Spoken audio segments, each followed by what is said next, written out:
talking about, teens mental health, adult mental health, and and what social media has done to society as a whole. I know I don't want to sit here and be the black cloud guy, but the reality is our kids are on those things 8, 10, 12 hours a day. You got to pay attention to what's going on. And I always like to say that, we're not the experts. Just because we're behind a microphone doesn't mean we have a clue. It just means we have About anything, even being behind a microphone. we have a microphone. So we try to bring in the experts, and we're graced by Dr. Aakash Ahuja. He's with us. He's a board-certified psychiatrist. He's lived in Santa Clarita for well over 10 years. He's been a psychiatrist for over 17 years, and he works in the California State Prison in Lancaster. Oh, wow. He completed his residency from Hennepin RegionsPsychiatry Program in Minneapolis before moving to California. He's got a wife and 2 lovely children, and so he's in it. He knows what's going on, and I appreciate your time with us today. Well, thank you. Thank you for having me, Joe and Sonia. I appreciate it. You're very welcome. You've written several pieces and spoken in front of several school boards about the effects of things like TikTok and Facebook, social media as a whole, actually, to these young people. And so give us some of your thoughts on when it comes to like a TikTok. Why is that so bad for kids to watch things happening? Well, you kind of started well, Joe, there that the social media, the kids are using about 8 to 10 hours or 12 hours a day. On an average, about I would say 60-70% of the kids are on TikTok. And approximately on an average, they check the TikTok for like 19 times a day. Wow. TikTok, why is TikTok so bad, right? I mean, everybody is talking about that. And nowadays, it has become a political issue, in terms of, how is passing the bill and all that. But let's put it very simply. TikTok basically is a platform where the kids can watch the videos. And not only the videos, but they can watch the videos only for like 15 to 20 seconds. And what it does is that it gives them like an instant gratification. It gives them something known as a dopamine hit. To put it simply, I need you to hold it. Yes. Because we have to go for a commercial break. Sure. And we're going to talk about the dopamine hit when we come back. All right. You're listening to Trending SCV here on KHTS, AM 1220, FM 98.1, Sonia Schmidt and Joe Messina. Sorry. I got confused there. I forgot who I was. When he did this, I'm like, okay. Oh, my gosh. All right, be back in a minute anyhow. We're back at Trending SCV with Sonia Schmidt. And Joe Messina.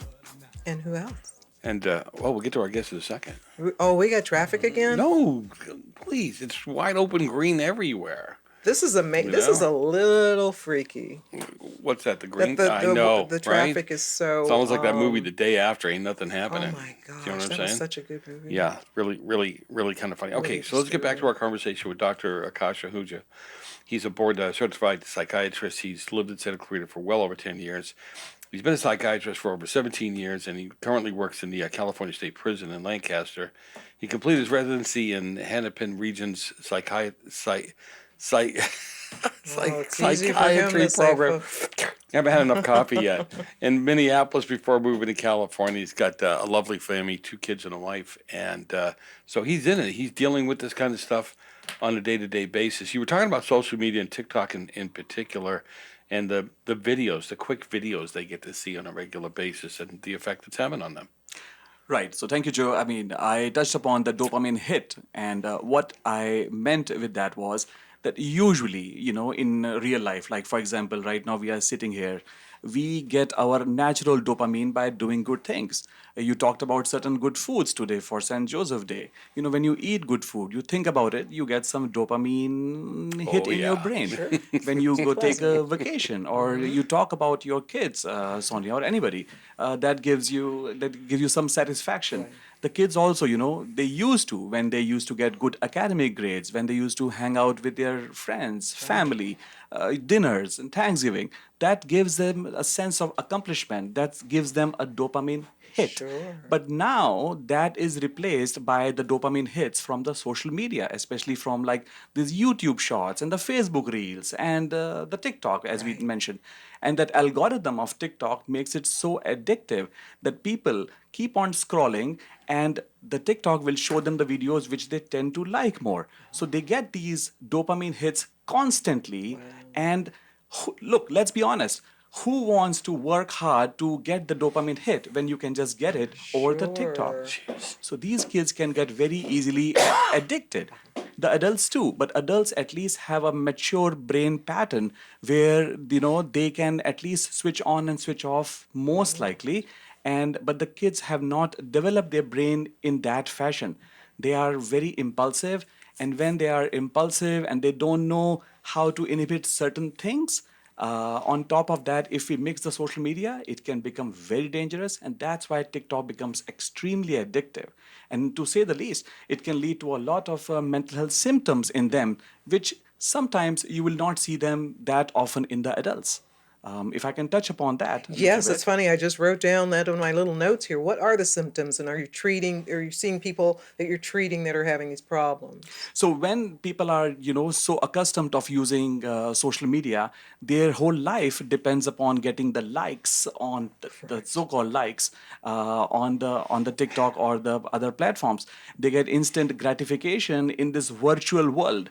They believe that if they have 4,000 friends on Facebook, these are, genuinely Friends. real friends, rather than having some good, strong friendships. These people, they are on these platforms for like 8, 10, 12 hours a day. Their sleep gets interrupted. They have a very short attention span. They are more prone to become hyperactive. They are more prone to get symptoms, unfortunately, of depression and anxiety. They become very sensitive. They become quite less productive in their life, and if you look at the general pattern, these people tend to struggle more as they grow up. That's very sad. I would think isolation would be in there, and a lot of body dysmorphia is happening because they're comparing themselves all the time against influencers that they're seeing on these social media sites. Absolutely correct, Sonia. Because if you look at these TikTok videos, they are done in such a manner by these influencers who portray like a very perfect world, which is of course not real. But again, the kids do not sometimes have an understanding of the plus and minuses. They take certain things on face value. They take, I call it TikTok University, or I call them the social media doctors. Anybody who can make a good flashy video and can become a good influencer, and then these folks kind of become the mentors for the kids rather than having real mentors, which are supposed to be the parents or good teachers. All right, and community. You mentioned in the dopamine hits. I was thinking about. I used to be a writer in Hollywood, and in the writers' room, and we all laughed together, and sharing laughter between people, and that's what I hope that we do on our show. It's really special. It is a dopamine hit. It makes you look forward to doing that again with people. But I've been with young people, and they're not even talking to each other. There's their best friend sitting next to them, and they're going away with their thumbs there. 100% correct. You sit with 50 kids in a room and hardly anybody would be talking to each other. People are preferring to text to each other, Yeah. or sharing the emojis, or that's how they call it. We are kind of getting back to 10,000 years ago when the language was not developed, and now we are getting back to where Sure. the language is there, but you talk to people. I have met high school graduates who cannot write their names. Ay, Wow.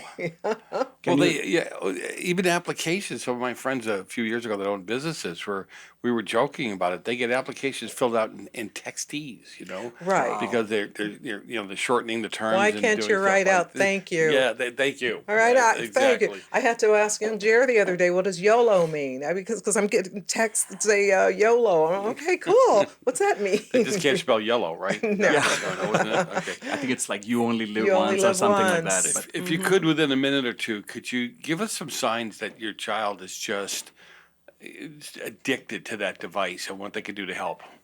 well, first thing is that it's visual evidence. You can see that your child is looking at the screen all the time. If you take the device away, or if you suggest to take their device away, they will get very cranky. They can get upset. They might say things like that you are like their worst enemy, or things like that. Why are you doing this to me? As if it is a very big torture. Um, Like an addict. It's an addict behavior. that is an addict behavior. Wow. I mean, they have cravings. They cannot go away from that, and it starts early at the age of 2, 2.5. And Sonia, you touched upon that. The parents are also to be blamed, because when you sit for a dinner, either at a restaurant or home, they kind of just give them the cell phone or their tablets as a toy. And it all starts by parents believing that, oh, our kids are learning ABC and stuff Yeah. like It's that. educational. It's educational. Oh And yeah, which, it's educational. Yeah. right, which might be so to a degree, but then Yeah, they it do. can really turn into something very addictive, and it's very difficult to take that stuff away. Oh yeah. Yeah, they're relying on. Okay, so we're up against the time. Is there a fairly easy way for people, if they have questions for you, to get a hold of you? Email or something along those lines? Sure, yeah, they can definitely email me. My email address is doctor, so dr dot my first name Akash, which is AAKASH 2020 at gmail.com, and Perfect. I'll try to answer them back. All right, Oh, perfect. great. And we got to have you back because I love this topic. Yeah. Thank you for having me.